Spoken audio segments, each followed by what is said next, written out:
whole Jaden Sancho situation. It's rumbling on.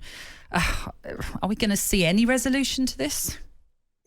Well, it's become a saga, hasn't it? And we now know that Jaden Sancho not only is training away from the first, actually, he's been banned from using any of the first team facilities at Carrington United's training ground. So he can't go in the first team dressing room. He can't eat with the rest of the first team in the canteen. I think in terms of resolution, Manchester United's stance is unchanged. If Jaden Sancho was to apologise to Erik ten Hag, then he would be reintegrated. But until that happens, I think this impasse, if you like, will continue. I'm told that even Jaden Sancho's own teammates, the likes of Marcus Rashford, of course, he plays for or plays alongside, not just for United, but with England as well, are encouraging Sancho to swallow a bit of pride and make that apology and resume his career. But at the moment, there's no sign that will happen. What I'm also told is that Erik ten Hag, despite the fact that we see him as this hardline disciplinarian type manager, he's not taking any satisfaction with the current situation either. So it's all very unnecessary, in my opinion. But as I say, it has turned into a saga. It's a bit ridiculous, though, isn't it, Crookie, when Manchester United need wingers? You know, you look at Anthony not available, and it's just a word, sorry, and you can be back involved. Hang on. As you said, you found it hard to say sorry. Crookie never says sorry to Man United players he's having in the past. But it's a bit ridiculous, isn't it, Crookie? Like, other clubs must be looking and thinking, what a shambles. Yeah, it's hard to disagree with that sentiment, but I think most Manchester United fans are still on the side of Erik ten Hag. We saw how hardline he was with Cristiano Ronaldo last season. That ended with Ronaldo leaving the football club, and I think probably that was to Manchester United's benefit in the long run. And I think ten Hag himself has said that when he came into the club that maybe the standards in terms of discipline were not what they should be. That was a big part of his remit, and that's why the football club and the fan base are backing him. I think you also have to take into account that Jaden Sancho hasn't had a particularly successful Manchester United career. So he hasn't apologised in how long it's been now? How long has it been? 2 weeks? A bit longer? A bit longer, possibly. If he hasn't apologised in this time, Crookie, I just don't think he's going to. We had an international break in between, so it's more like 3 weeks. I don't think he's going to apologise. He probably just doesn't feel like he's in the wrong. Maybe he feels that he trained well, and the manager sort of like outed him, and maybe he might want to move from Manchester United and not be involved. We don't know, do we? Well, he had the opportunity to move on the deadline day in Saudi Arabia. Manchester United, I think, were open to that move. It would have been a loan deal with the obligation of a permanent transfer. In the end, they couldn't find any club in Saudi willing to commit to the £50 million that it would have cost to sign Sancho permanently. I'm not sure he was particularly keen to make that move to the Middle East either. There's still interest from his old club, Borussia Dortmund. So I think the longer this goes on, the more likely it is that when the January transfer window reopens, they will look to move on Jaden Sancho. And if that does happen, he doesn't play for Manchester United again, you've got to be brutally honest and say he's had a pretty underwhelming Manchester United career. Yeah, absolutely. Let's look ahead to the game tonight then. It's been, season-wise, an indifferent start, I think it's fair to say, for Manchester United. Yes, it has. I think there are mitigating factors. Ten Hag, I think, has said publicly that anything that could go against Manchester United has done, and I understand where he's coming from. They've had injuries to key players, injuries to a lot of the signings actually that he made over the course of the summer window that United have not really seen to the best of their capabilities of yet. You've had the Sancho situation, you've had the Anthony situation, which clearly is beyond Ten Hag's control.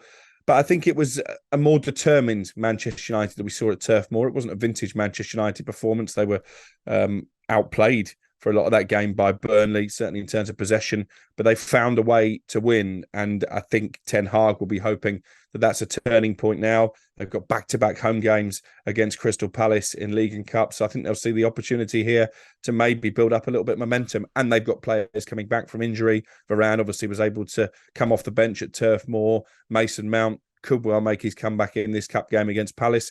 And I think he really needs to kick on now as a Manchester United player, because it was a poor debut against Wolves, and of course he was injured in the second game of the season against Tottenham. Will this be a good chance to see Amrabat play as well, Crookie?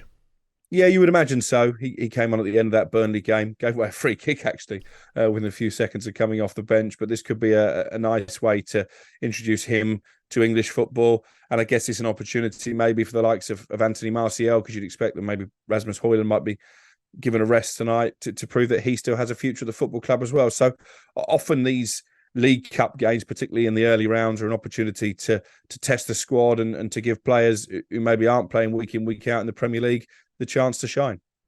I'm sure you've been listening in about the apologies that people are sending in, and Jaden Sancho yet to apologise. Jermaine Genius on social media has had to apologise for some of his comments with regards to the refereeing decision in the North London derby to give that penalty to Spurs. And also on social media, Aaron Ramsdale's dad has hit back at Jamie Carragher's comments on social media. Nick, Aaron Ramsdale's dad, has called Carragher a disgrace. And he says he should show some class because he said his lad has. And this is all stemming from the reaction that we saw when David Raya in that North London derby pulled off a great save.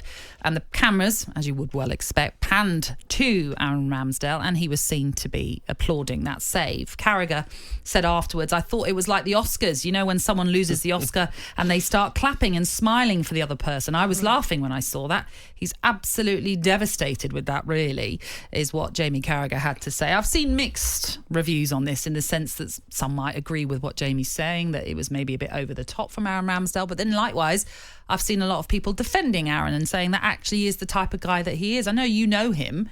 What can you tell us about this whole situation?